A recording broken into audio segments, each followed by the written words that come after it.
Today we're going to look at a new type of integration for problems that don't seem to fit any of the types we've learned so far. We're going to recognize these integrals whenever we see the square root of a quadratic. That's what we're looking for, the square root of a quadratic. Okay.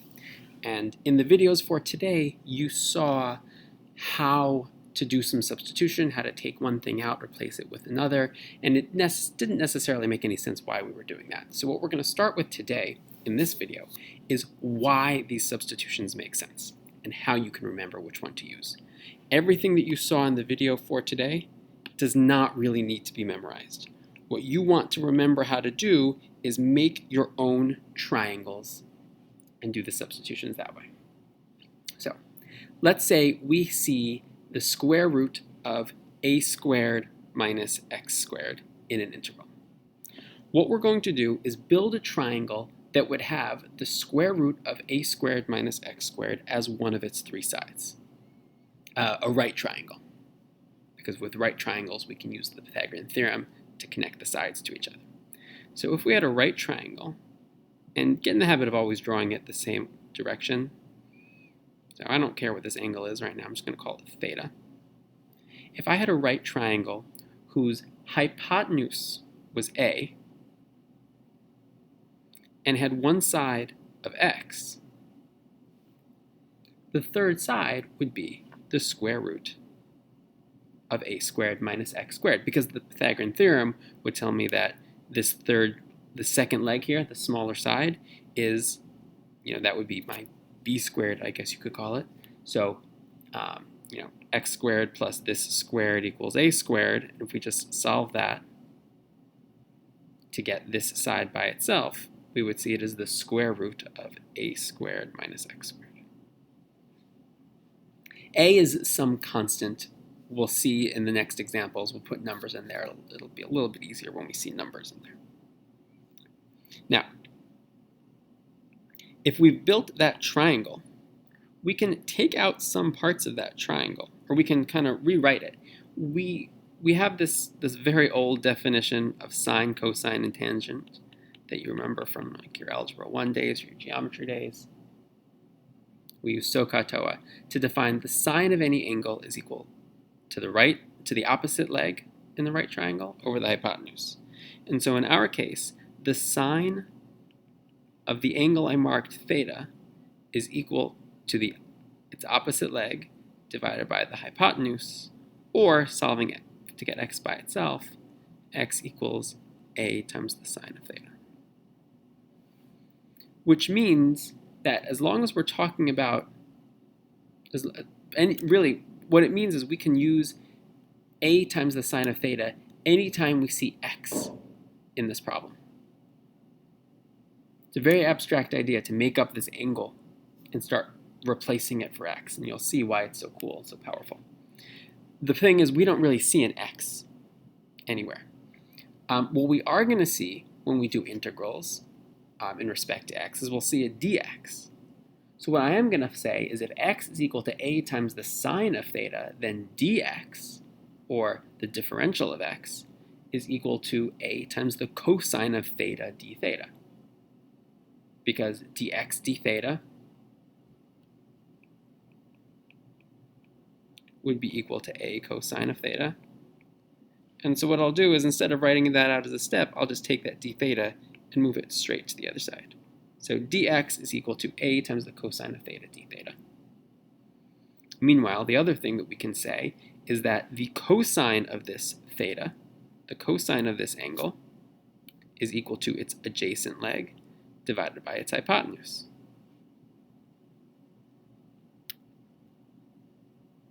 So the cosine of theta is equal to the square root of a squared minus x squared over a, or put in a little bit more useful of a term,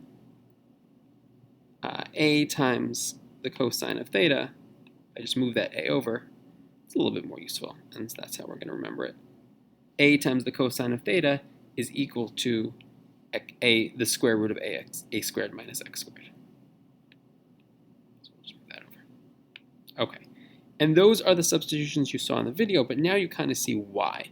And I don't want or expect you to remember those substitutions off the top of your head. What I expect you to be able to do is draw a triangle and figure out what we can call x and what we can call dx and what we can call the other expression there, the square root that we're dealing with. So it all comes really to being able to draw this triangle, not necessarily to memorize the substitutions we make. So I'm going to put this in the chart so we can see it again. The x is equal to a times the sine of theta, and dx is equal to a cosine of theta d theta, and the square root of a squared minus x squared is equal to a cosine of theta. Notice how the d theta is here, it is not here, so that's a big difference. All right, we'll take a look at the next one, and I don't expect you to completely, be able to replicate that yet, but we'll see 3 examples here, so hopefully by the time we're done with all 3, you'll kind of understand what to do whenever you see these problems. So we're going to now see if there's an integrand that includes the square root of x squared plus x squared. The only difference here is we're talking about a plus there instead of a minus. We're going to change our triangle a little bit. And the key here is that in the last example, since we were dealing with the square root of a squared minus x squared, that meant a had to be the biggest of the 3 sides, which is why I made it the hypotenuse. X was one of the legs, and then the square root of a squared minus x squared, that really unknown third leg, or second leg, third side, was another one of the legs because it was smaller. This time, however, both the a and the x, since they're both being added together, or their squares are being added together to find the third side, that means the third side must be the bigger one. So it's the third side, the hypotenuse, that is the square root of a squared plus x squared, and the 2 legs must be a and x. Now there's no rule that says you have to do it this way, but what I do is I always, if x is one of the legs that I can choose, I'm always going to make x be the opposite leg. It's always how I choose to do it. I just find it much easier, which means that the adjacent leg, the other leg in this particular triangle, is a. And that's why the hypotenuse is the square root of a squared plus x squared, because it is the square of one leg plus the square of the other leg equals the square of the hypotenuse. And we're going to go through and we're going to use our same substitutions, our same use of SOHCAHTOA to kind of define what x is, so that way we can figure out how we can take it out. Now, I could certainly use sine again. I could say the sine of theta is equal to the opposite leg over the hypotenuse, but geez, that gets a little bit complicated to start having x's everywhere. I don't really want to do that. That's a little bit too complicated. So what I'm going to do is choose to use a trig ratio that's a little bit simpler.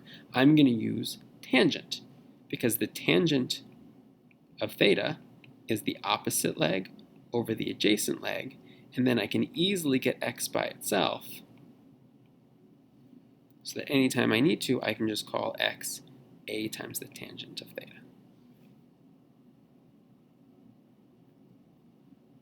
Well, remember, in our integrals, we're going to see a dx, so I'm going to need to know what that can be substituted for.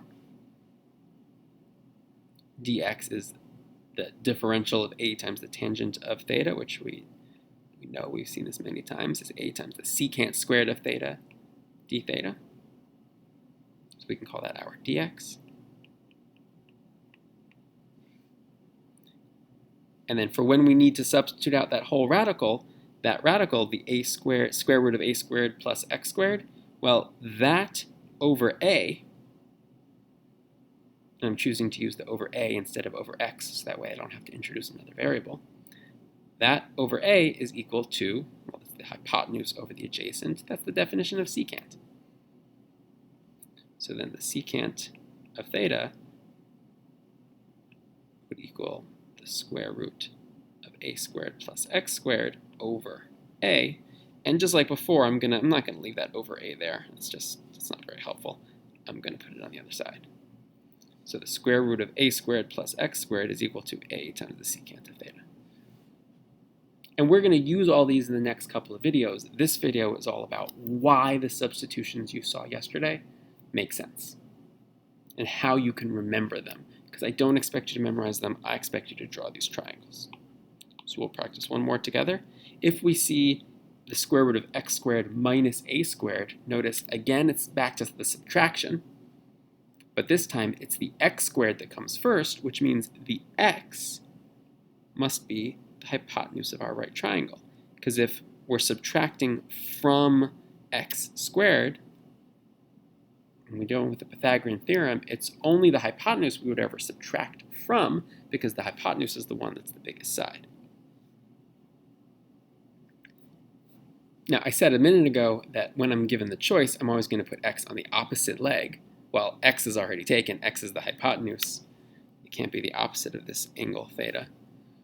So when that's the case, what I'm going to do is put the one with the variable over here instead. I know it looks a little bit more complicated, and that's okay.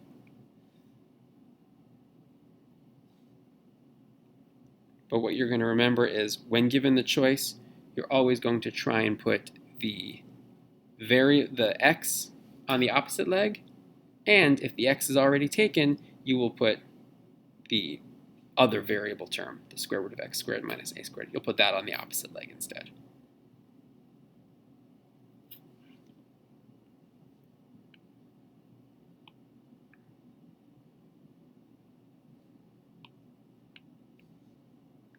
And so now if we look at this theta here, it's not really going to help to use sine or tangent because I don't really want to touch that at all, at least not at first. I want to stick to just how I can rewrite x. So I'm going to use the two simplest sides of the right triangle, which would be the hypotenuse and the adjacent leg. And like I said a second ago, that's the definition of secant. Secant theta is equal to the hypotenuse divided by the adjacent leg. So I can say that x equals a times secant theta.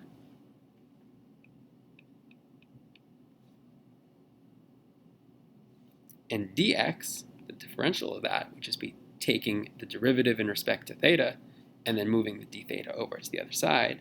That's a secant theta tangent theta d theta. That'll be my dx.